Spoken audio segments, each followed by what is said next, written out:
Bismillah ar-Rahman ar-Rahim. Aujourd'hui, dimanche 17 septembre 2023.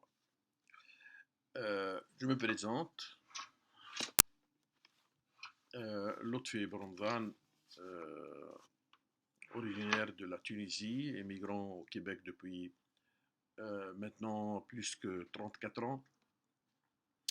Et depuis des années, je me, je me suis penché sur le problème éducatif, sur le problème des enjeux éducatifs au Québec. Ce message est destiné essentiellement aux parents d'élèves, aux parents, des enfants qui vont à l'école et surtout en urgence aux élèves âgés de 10 et 11 ans. Bon, dans cette intervention, on va parler des nouveaux arrivants face à l'échec scolaire au Québec. On va débuter par le contexte et les enjeux. Le Québec, le Canada est un pays d'accueil, un pays d'immigration. Le Canada reçoit chaque année maintenant à peu près 350 000 immigrants, nouveaux arrivants, et le Québec reçoit environ plus que 50 000 nouveaux arrivants par année. Cependant, pour des différentes raisons, ces nouveaux arrivants, soit qu'ils soient réfugiés, soit qu'ils soient réfugiés économiques, trouvent en terre de Québec un bon accueil, trouvent des conditions favorables pour l'épanouissement, pour vivre en sécurité tout court et en sécurité matérielle, trouvent de l'emploi, des possibilités d'affaires. Cependant, cette communauté, ou ces nouveaux arrivants,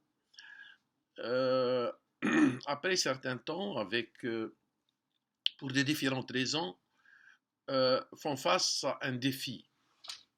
Ce défi, c'est l'avenir de leurs enfants, c'est le système éducatif.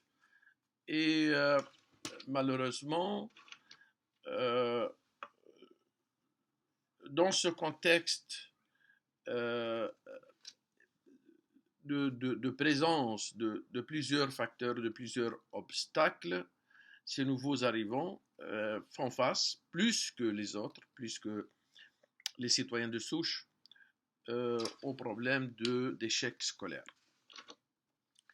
Et si ces nouveaux arrivants trouvent de l'accueil, et si ces nouveaux arrivants rencontrent des succès, surtout dans le domaine de l'emploi, de la sécurité, ils peuvent, et en réalité, ils font face à un défi énorme, la possibilité de perdre l'avenir de leurs enfants. Les nouveaux arrivants au Québec et dans la grande région de Montréal, moi je suis migrant depuis plus que 30 ans, 34 ans maintenant. S'ils étaient peut-être 200, 300 000 dans les années 90, aujourd'hui, d'après nos analyses, ces nouveaux arrivants, surtout les nouveaux arrivants en général, ils sont majoritaires dans la région de Montréal, c'est-à-dire dépassent les 2 millions sur 3,5 millions. Et pour la communauté musulmane, j'estime qu'elle dépasse maintenant 1 million de personnes. 150 000 Irakiens, 150 000 Syriens, 150 000 Libanais, 150 000 ou plus Marocains, 150 000 Algériens et 150 000 Africains de l'ouest de l'Afrique, etc., à mon sens, d'après nos analyses, la communauté immigrante musulmane dans la grande région de Montréal, elle peut dépasser le 1 million de personnes. Donc, cette communauté, ces nouveaux arrivants, ils font face aux défis éducatifs. Ces défis sont multifactoriels, sont complexes, malgré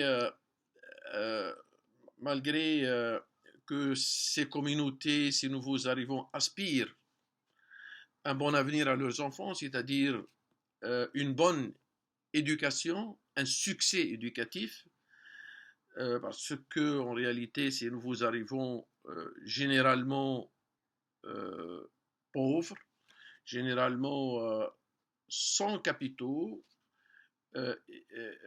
c'est-à-dire immigrants avec leur force de travail.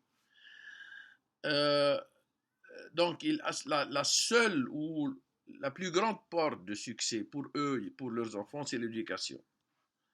Cependant, ces nouveaux arrivants, ils rencontrent beaucoup de barrières, telles que les barrières linguistiques, qui ne parlent pas forcément français, des barrières socio-culturelles, des différences de valeurs sociales, des valeurs culturelles, généralement, ils sont défavorisés, c'est-à-dire, généralement, ils peuvent présenter un sous-environnement éducatif valable à un épanouissement éducatif à leurs enfants. Notre objectif de ces interventions, notre objectif, c'est, comme je l'ai mentionné, moi, je viens de commencer un deuxième livre sur le sujet. Je viens de terminer un premier livre sur le système éducatif au Québec de l'échec au succès. Et je viens de commencer un nouveau livre, La communauté immigrante et nouveaux arrivants face au système éducatif aussi de l'échec au succès. Donc le thème de mes interventions, de mes écrits pour le moment, il tourne autour comment faire face à l'échec scolaire, comment comprendre le système éducatif du Québec et éviter l'échec scolaire et garantir à nos enfants un succès qui dépasse les 90%, un succès scolaire, cela veut dire un succès d'orientation, un succès plus tard dans leur vie de professionnelle, dans leur vie tout court. Donc, le système éducatif, le thème de mes interventions, mes écrits maintenant et dans l'avenir, c'est comment faire face à l'échec et le passage au succès scolaire.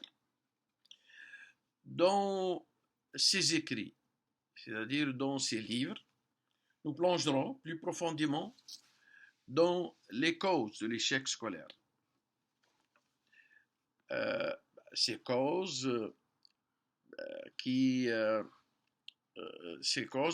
vont de la défavorisation, c'est-à-dire du fait que il y a une classe défavorisée, une classe pauvre, une classe qui est privée des ressources, aux causes sociales, aux causes qui sont liées au système éducatif lui-même, c'est-à-dire aux valeurs, la structure elle-même du système éducatif au Québec.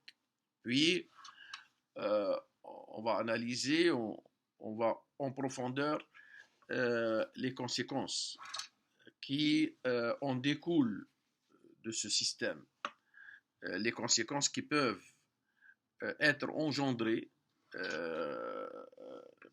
sur la vie essentiellement des enfants, des nouveaux arrivants. Puis, ce qui nous intéresse, surtout les stratégies, les solutions concrètes, c'est-à-dire nous allons proposer des solutions pour favoriser la réussite scolaire. En gros, ce que nous allons voir, que l'échec scolaire cause un grand défi, un grand problème. Les statistiques gouvernementales, autres, responsables comme Radio-Canada, comme TVA, comme le gouvernement du Québec, nous avons trouvé des traces qui indiquent qu'il y a environ 35% d'échecs scolaires, c'est-à-dire 35% qui peuvent être sans diplôme, qui peuvent ne pas réussir leur secondaire 5. Ce chiffre est énorme. Ce chiffre englobe le secteur privé et le secteur public. Donc, si on analyse plus profondément, on va constater que le système public peut présenter plus que 35%. Des analyses indiquent que le secteur public, les écoles publiques peuvent représenter malheureusement 50% d'échecs. C'est-à-dire 50% des élèves peuvent arriver en secondaire 5 et ne pas réussir, c'est-à-dire sortir sans diplôme. Cependant, ce chiffre, si on analyse plus profondément, on va constater qu'il y a une différence dans le genre, c'est-à-dire entre les garçons et les filles. Cet échec scolaire touche plus les garçons, c'est-à-dire l'échec des garçons peut dépasser les 50% et arriver même à 70%, alors que l'échec chez les filles, il peut tourner autour de 30%. Donc, ces réalités causent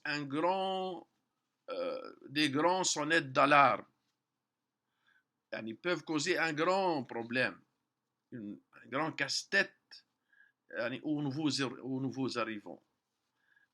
Les nouveaux arrivants, ils courent un grand risque, un grand danger de perdre l'éducation de leurs enfants, c'est-à-dire perdre l'avenir professionnel de leurs enfants, rater l'occasion de vivre en paix, de vivre, de réussir leur vie, au Québec. Et nous, ce que nous proposons, comment éviter cet échec, comment réussir, comment aller de 30% de réussite, 70% d'échec ou 50% d'échec, à plus que 90% de réussite scolaire, c'est-à-dire de réussite d'orientation et de vie.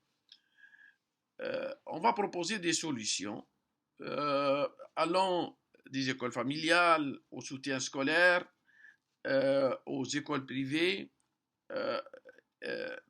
et en réalité plusieurs personnalités rayonnantes des nouveaux arrivants immigrants sont en train de se pencher sur ces questions et on va suivre toutes ces discussions et toutes ces solutions. Maintenant, si vous voulez nous suivre gratuitement, si vous voulez nous suivre, si vous voulez bénéficier de nos écrits, de nos livres gratuitement, participer à ces discussions, juste laissez un message, laissez des coordonnées comme l'email ou un téléphone ou un texte et vous pouvez recevoir nos écrits, nos idées, nos solutions. Merci de votre attention.